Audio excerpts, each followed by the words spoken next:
देखिए एगो लड़का एगो लड़की के प्यार बा। चैत के महीना दोरस प्यार बहेला तो लड़का प्यार में पागल बा।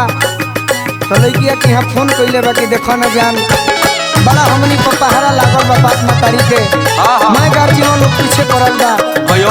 आवो ना गेहूं के खेत में भेंट हो जाई। चैत के महीना बा होली में तो कहूँ चुमा ना देलू एगो चैत में दे दो। चैत के लहरा बा चलो गोरी गेहूं में, चैत के लहरा बा चलो गोरी गेहूं में, मजा आइले हूँ में लजैबू न देहूं में, मजा आइले हूँ में लजैबू न देहूं में। चैत के लहरा बा चलो गोरी गेहूं में, चैत के लहरा बा चलो गोरी गेहूं में, मजा आइले हूँ में लजैबू न देहूं में, मजा आइले हूँ में लजैबू न देहूं में।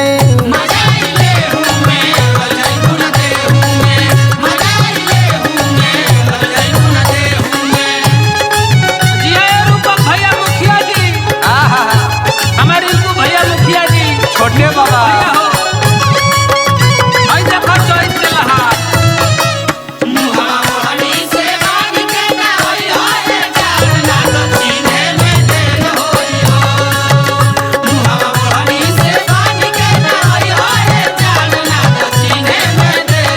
हमारा रोहित जी और श्याम जी की हरी बोली हो रहा बा। चैत के लहार में सब डूबल बा। और तनी मैंने तू ध्यान दे दो, तनी मैंने प्यार दे दो। और ये लइकवा उ लइकिया से कहता जान मसूरिया लागल कनियो जाओ बाटे, प्यार करे के चारू ओर अब लो बाटे, प्यार करे के चारू ओर अब लो बाटे, प्यार करे के चारू ओर अब लो बाटे। जान मसूरिया लागल कनियो जाओ बाटे, प्यार करे के चारू ओर अब तो लो बाटे,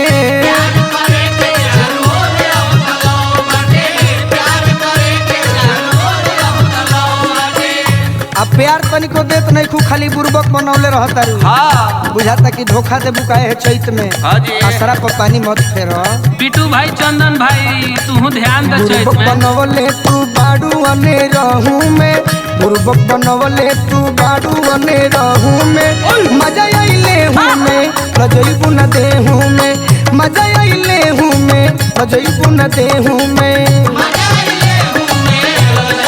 अरे वो चुमा कमानो तनी अपना ला जाता रू, जल्दी आके मिल दीवाना से। गुडलू भैया ललन भोजपुरी जी बोला भैया हो बोला यादव जी रहो चैत के महीना में आई बना रहा। हाय देखा मुकुंद भैया के ही रहर में बोला होता रे। मजा आइले हूं में वाह वाह है गोरी। अरे तनी मनी ध्यान दे दो चैत में। बीच बधारी चाहे खेत के डरारी पो, देख के सुतार प्यार होई पलहारी पो, देख के सुतार प्यार होई पलहारी पो, देख के सुतार प्यार होई पलहारी पो। बीच बधारी चाहे खेत के डरारी पो, देख के सुतार प्यार होई पलहारी पो, देख के सुतार प्यार होई पलहारी पो, देख के सुतार प्यार होई पलहारी पो। हम लास्ट बात तारा से कहतनी हम मरद दीवाना है गोड़ पर तारा ना गिरब, प्यार करत होइबो तो अपने मने आ जेबू मिले खातिर, तो कोनो जरूरी नहीं। होली में तो कहूँ चुमा ना देलू, अरे कम से कम है चैत के लहार में तो एगो चुमा दे के हमार जियरा जुड़ा दे रही आराम अब गतान गोरी भेहू में, रही आराम अब गतान गोरी भेहू में, मजा आइले हूँ में लजैबू न देहू में, मजा आइले हूँ में लजैबू न देहू में, मजा आइले हूँ में लजैबू न देहू में, मजा आइले हूँ में लजैबू न देहू में। चैत के लहरा बा चलो गोरी गेहूं में, चैत के लहरा बा चलो गोरी गेहूं में, मजा आइले हूँ में लजैबू न देहू में, मजा आइले हूँ में लजैबू न देहू में, मजा आइले हूँ में लजैबू न देहू में, मजा आइले हूँ में लजैबू न देहू में। अरे एगो आके चुमा दे दो लजा मत। अरे दे दो ना।